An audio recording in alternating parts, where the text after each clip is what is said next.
Hello student and welcome to my YouTube channel learn with Priya. हमने इससे पहले की क्लास में एलिमेंट्स पढ़ा है, प्राइस का, प्रोडक्ट का। ठीक है, हमें आज की क्लास में क्या पढ़ना है? हमें आज की क्लास में पढ़ना है सेल्समैनशिप। कि सेल्समैनशिप क्या होता है, ठीक है। उसके मीनिंग को जानेंगे, उसके डिफिनेशंस जानेंगे, उसके फीचर्स जानेंगे। पर सबसे पहले ये सारी चीजें जानने से पहले हमें ये चीज जानना पड़ेगा कि सेल्समैनशिप क्या होता है।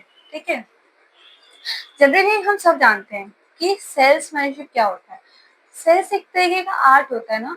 सेल्समैन होना एक तरह का, उसके अंदर एक आर्ट होना चाहिए। आर्ट वो नहीं जो ड्राइंग करता है, आर्ट वो जो मार्केट के लिए बेनिफिशियल हो। सेल्समैन के अंदर एक तो आर्ट होनी चाहिए। आर्ट क्या होनी चाहिए? जो भी प्रोडक्ट है उसको इस तरीके से रिप्रेजेंट करो, इस तरीके से कस्टमर के सामने रखो कि कस्टमर उस चीज को खरीदने के लिए रेडी हो जाए। कस्टमर के माइंड में कॉन्फिडेंस लाना कि ये प्रोडक्ट जो है ये मेरे लिए बहुत यूजफुल है, बहुत इम्पोर्टेंट है, बहुत नीड है मुझे इसकी। अगर मैं इसको लूंगा तो मुझे बहुत बेनिफिट होगा। ये सारी चीजें को कस्टमर के माइंड में क्रिएट करने का काम सेल्समैन का होता है। और यही आर्ट उस उनके अंदर होना चाहिए। तो सेल्समैन सिर्फ क्या होती है? एक तरह की आर्ट होती है। सेल्समैन के अंदर एक आर्ट होना चाहिए कि वो कस्टमर्स को कुछ प्रोडक्ट को इस तरीके से रिप्रेजेंट करें कि कस्टमर उस चीज को लेने के लिए रेडी हो जाए, उनकी जरूरत बनाओ। जब तक आप किसी भी कस्टमर को ये नहीं कहते हो कि ये चीज आपके लिए जरूरी है, आपके कहने से नहीं, उनको बताना पड़ेगा कि ये चीज क्यों जरूरी है, आप इसका यूज किस तरीके से करेंगे तो आपको क्या बेनिफिट हो सकता है। ठीक है, तो सेल्समैन यही होते हैं। ठीक है, सेल्समैनशिप क्या है? यही चीज है, एक तरह का आर्ट। ठीक है, तो चलिए जानते हैं इसकी डेफिनेशन और मीनिंग। ठीक, सबसे पहले देखेंगे सेल्समैनशिप। ठीक है, सेल्समैन में क्या दिया है? It is the art of persuading customer to buy a product or service by understanding their needs. Salesmanship क्या है? एक तरह का आर्ट होता है जो क्या करता है? सेल्समैनशिप क्या है? एक तरह का आर्ट है जो क्या करता है? कस्टमर्स को अंडरस्टैंड करवाता है उनकी नीड्स। ठीक है, उनकी जरूरतों को समझाता है और उन्हें क्या करता है? Customer to buy a product or service by understanding their needs. अब उन्हें ये चीज एक तरह, और ये भी कह सकते हैं हम सेल्समैनशिप को कि पहले तो हम उनके आर्ट्स उनके ये बताएं कि आपके लिए ये चीज जरूरी है, और दूसरी चीज हमारे लिए भी ये इम्पोर्टेंट है कि हम भी कस्टमर्स को समझें कि उनको क्या चीज इम्पोर्टेंट है। ठीक है, तो यहाँ पे सेल्समैनशिप क्या करता है? It is art of persuading customer to buy a product or service by understanding their needs. मतलब कुछ ऐसी चीजें परस्यूट करना, कुछ ऐसा चीज लेना जो जो उनकी नीड्स को समझकर हम करते हैं। मतलब कि हमने देखा कि कस्टमर्स को क्या चाहिए, अच्छा ये चीज चाहिए, ठीक है, हम वही चीज प्रोवाइड करवाएंगे, हम वही सर्विसेज प्रोवाइड करवाएंगे जो उनको जरूरी है। ये भी आर्ट है। ठीक है, इसमें क्या कहता है कि product effectively and creating confidence in the buyers mind. और क्या करना? उनके नीड्स को समझना और उसके बाद से कस्टमर्स के माइंड में ये चीज क्रिएट करना कि ये चीजें उनके लिए बहुत ही बेनिफिशियल, बहुत ही इम्पोर्टेंट है। उनके माइंड में ये चीज क्रिएट करना कि ये प्रोडक्ट उन्हें लेना चाहिए। ठीक है, प्रोडक्ट को इतनी तरीके से प्रेजेंट करना, इतनी इफेक्टिवली प्रेजेंट करना कि कस्टमर उस चीज को लेने के लिए रेडी हो जाए। ये एक आर्ट है। ठीक है, फिर क्या है? Not just about selling the goods. और फिर क्या होता है कि it is not just about selling the goods but about building a relationship with a customer. Salesmanship का काम सिर्फ ये नहीं होता है कि वो सिर्फ गुड्स को कस्टमर तक सेल करें, बल्कि उसका काम ये भी है कि वो अच्छी रिलेशनशिप भी बनाए कस्टमर के साथ। मतलब कि उनका काम सिर्फ ये नहीं है कि वो कस्टमर्स को गुड सेल करें, बल्कि ये भी है कि वो एक अच्छा गुड रिलेशनशिप बना सके किसके साथ? कस्टमर्स के साथ, ताकि वो चीज़ लॉन्ग टर्म चले। क्योंकि अगर हम वो चीज़ सेल करेंगे वो आ जाएंगे, खरीद के चले जाएंगे, लेकिन अगर हम उनसे एक अच्छा रिलेशनशिप बनाएंगे तो उनको ये चीज़ याद रहेगी कि वो अच्छा सामान देते हैं, वो बहुत ही अच्छा अच्छा प्रोडक्ट दिखाते हैं, मुझे उनके पास ही जाना चाहिए। होता है ना, ऐसा सबके साथ होता है। हम खुद कस्टमर होते हैं तो हम ये चीज़ देखते हैं कि अच्छा यहाँ पे ये चीज़ बहुत अच्छी मिलती है, हम लोग वहीं चलते हैं। वो मेरे मेरे अकॉर्डिंग चीज़ों को दिखाते हैं। तो ये चीज़ बहुत इम्पोर्टेंट है सेल्समैन के लिए कि सबसे पहले तो वो ये समझे कस्टमर को चाहिए क्या, हमें क्या चीज़ उनको, उनकी नीड क्या है, उसके अकॉर्डिंग उनको सामान दिखाना, उनको रिप्रेजेंट करना प्रोडक्ट को, उनके अकॉर्डिंग उस चीज़ को दिखाना जो उनको चाहिए। तो ये क्या होता है, माइंड रीडिंग होनी चाहिए कि कस्टमर चाहता क्या है, वो चीज़ें उनको शो करो। इससे क्या कस्टमर को ये लगेगा कि मेरी जितनी भी चीजें हैं जो मैं चाहता हूँ वो सब चीजें वहीं मिलती हैं। ठीक है, तो ये आर्ट होना चाहिए। ठीक है, फिर क्या है, डेफिनेशन।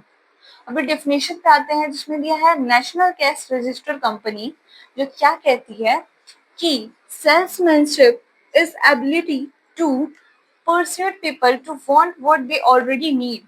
मतलब वो चीजें रिप्रेजेंट करो जो कस्टमर चाहते हैं, ये एबिलिटी होनी चाहिए सेल्समैन के अंदर। ठीक है, फिर हम फीचर्स की बात करेंगे। फीचर्स में क्या है, आर्ट ऑफ कन्विंसिंग। मतलब कस्टमर को कन्विंस करिए, कुछ इस तरीके से बताइए कि वो उस चीज से कन्विंस हो जाए, हमसे क्या हो, अट्रैक्ट हो, इम्प्रेस हो जाए हमारी बातों से और चीजों को खरीदे। तो सेल्समैन के अंदर ये क्वालिटी, ये फीचर होनी चाहिए कि उनके पास ये आर्ट होना चाहिए कि वो कन्विंस कर सके कस्टमर्स को, उनकी नीड्स को क्रिएट कर सके, उन्हें ये चीजों में अट्रैक्ट कर सके कि वो हमारे प्रोडक्ट को ले। ठीक है, फिर आता है कस्टमर ओरिएंटेड। कस्टमर्स के वांट्स को जाने, उनके नीड्स को जाने, कस्टमर्स के बारे में जितना इंफॉर्मेशन हो सकता है वो जाने। ये भी आर्ट होनी चाहिए, क्योंकि जब तक हम उनके वांट्स को नहीं जानेंगे कैसे हम उनको चीजों को शो करेंगे, कैसे रिप्रेजेंट करेंगे प्रोडक्ट। उनके वांट्स, नीड्स, ये सब चीजें जानना बहुत इंपॉर्टेंट होता है एक सेल्समैन के लिए। फिर two way communication. Two way communication क्या होता है, सेल्समैनशिप जो होता है टू वे कम्युनिकेशन होता है। क्यों, क्योंकि इसमें सेलर और बायर दोनों ही डायरेक्टली एक दूसरे से बात कर सकते हैं। कस्टमर को जो चाहिए वो डायरेक्टली सेलर से बोलेगा, और सेलर जो चीज देना चाहता है या जैसे भी रिप्रेजेंट कर रहा है वो डायरेक्टली कस्टमर को बता सकता है। ठीक है, फिर आता है क्रिएट्स कॉन्फिडेंस। अब कॉन्फिडेंस क्रिएट कैसे होगा, तो क्या करेंगे यहाँ पे जो सेल्समैन होगा वो कस्टमर का कैसे कॉन्फिडेंस क्रिएट कर सकता है। उनको जो प्रोडक्ट देगा वो एक अच्छी क्वालिटी का होना चाहिए, प्राइस अच्छी होनी चाहिए, फेयर प्राइस होना चाहिए, जो कस्टमर प्रोडक्ट ले रहा है वो उससे सेटिस्फाई होना चाहिए, इतना क्वालिटी, फेयर प्राइस होना चाहिए और प्राइस के अकॉर्डिंग क्वालिटी होनी चाहिए। इस तरीके से कॉन्फिडेंस क्रिएट होता है। फिर आता है problem solving approach. Problem solving मतलब कि सेल्समैन के पास इतना माइंड होना चाहिए कि जब वो कस्टमर कोई भी आए तो उसे उसके प्रॉब्लम को सुन के तुरंत सॉल्यूशन दे सके। तो प्रॉब्लम सॉल्विंग बनना चाहिए कि मतलब अगर कोई कस्टमर आ रहा है तो अगर उसको कोई चीज में, जैसे हम बहुत बार होता है ना कि हम जैसे दुकान पे जाते हैं, ठीक है, तो हमें ये नहीं आइडिया होता है कि हमें क्या गिफ्ट लेना है। ठीक है, तो बोलते हैं कि हमें कुछ गिफ्ट लेना है, क्या ले क्या ले क्या ले, हमें कुछ आइडिया नहीं होता है। तो फिर वो हमसे शॉपकीपर पूछता है, अच्छा किसके लिए लेना है, अच्छा अपनी फ्रेंड के लिए लेना है, अपनी बहन के लिए लेना है, अपने भाई के लिए लेना है, या किसी के लिए भी, जिसके लिए भी लेना है आप बताइए। तो वो बोलता है कि मुझे अपने फ्रेंड के लिए लेना है। तो कहता है ठीक है आपके फ्रेंड के लिए, तो उसके अकॉर्डिंग वो चीजें मुझे रिप्रेजेंट करता है। तो वो मेरे लिए प्रॉब्लम सॉल्विंग हो गया। कैसे कैसे कि अब मान लो मुझे प्रॉब्लम किस चीज का था, मैं मुझे खरीदना है लेकिन मुझे आइडिया नहीं कि मैं क्या खरीदूं, तो वो मेरे लिए प्रॉब्लम है। और अगर वो शॉपकीपर उस चीज को सॉल्व नहीं कर पाया, अगर उसे ये नहीं आइडिया है कि अगर अपने फ्रेंड के लिए कोई गिफ्ट देना है तो क्या चीज रिप्रेजेंट करना चाहिए मुझे इनको, अगर इनको अपने फादर के लिए लेना है तो उनको क्या चीज रिप्रेजेंट करना चाहिए, मदर के लिए लेना है तो क्या चीज रिप्रेजेंट करना चाहिए, तो अगर उसे ये चीज के बारे में आइडिया नहीं होगा तो वो मुझे दिखाएगा नहीं, और जब दिखाएगा नहीं तो उससे उसका सामान कैसे बिकेगा, उसका कैसे सेलिंग रेट बढ़ेगा, नहीं बढ़ सकता है। तो इसलिए सेलर के अंदर, सेल्समैन के अंदर ये चीज होनी चाहिए कि वो प्रॉब्लम सॉल्विंग हो, वो कस्टमर्स के प्रॉब्लम्स को सुने, उसे समझे और उस चीज को सॉल्व करने की कोशिश करे। क्योंकि अगर वो शॉपकीपर नहीं बता सकता कि मुझे क्या गिफ्ट रिप्रेजेंट करे, क्या चीजें वो दे, तो फिर उसका शायद हो सकता है सेल ना हो। लेकिन अगर वो मुझे बताएगा तो मुझे इजी भी होगा और मैं हो सकता है वहां से ज्यादा सामान लेके आऊँ। ठीक है, इसलिए हमें प्रॉब्लम सॉल्विंग भी ये फीचर होनी चाहिए सेल्समैन के अंदर। फिर क्या है, पर्सनलाइज सर्विस। पर्सनलाइज सर्विस मतलब खुद की तरफ से भी कुछ चीजें हेल्प करने की कोशिश करनी चाहिए। खुद की तरफ से जो चीजें हम दे सकते हैं वो तो दे ही रहे हैं, पर खुद भी कुछ कोर्सेज अगर कर सकते हैं, किसी चीज का प्रॉब्लम है, प्रॉब्लम मतलब only market related, not any other, तो कुछ चीजें हो तो आप उससे सॉल्व करने की कोशिश करें। फिर है प्रमोट्स बिजनेस ग्रोथ। और बिजनेस ग्रोथ के लिए प्रमोट कैसे करेंगे, सेल्स बढ़ाएं, उसको कैसे कैसे किस तरीके से क्या क्या प्रोसेस हो सकता है जिससे हमारी सेलिंग बढ़े, ये भी क्वालिटी हो। लॉन्ग टर्म रिलेशनशिप किसके साथ बनाएंगे, कस्टमर के साथ। तो कुछ ऐसा करें जिससे हमारा जो हमारे कस्टमर के साथ लॉन्ग टर्म रिलेशनशिप बन सके, ठीक है। उनको अच्छी क्वालिटी दिखाएं, उनके पसंद के अकॉर्डिंग चीजें दिखाएं, तो हम पे ट्रस्ट करेंगे, उनको लगेगा कि हाँ यहाँ पे चीजें अच्छी मिलती हैं, ये सेल्समैन जो है ये मुझे चीजें अच्छी देते हैं। तो ये चीज होनी चाहिए, ठीक है। इस तरीके से लॉन्ग टर्म रिलेशनशिप बना रहता है, कस्टमर हमारी दुकान पे हमेशा आने की कोशिश करता है। तो ये सारे फीचर्स थे हमारे सेल्समैनशिप के, ठीक है। तो होप सो आपको समझ में आएगा कि सेल्समैन क्या होता है, डिफिनेशन, उसके फीचर्स, ये सब कुछ हमने आज की क्लास में पढ़ा है। समझ में आया तो लाइक करें, सब्सक्राइब करें। Thank you.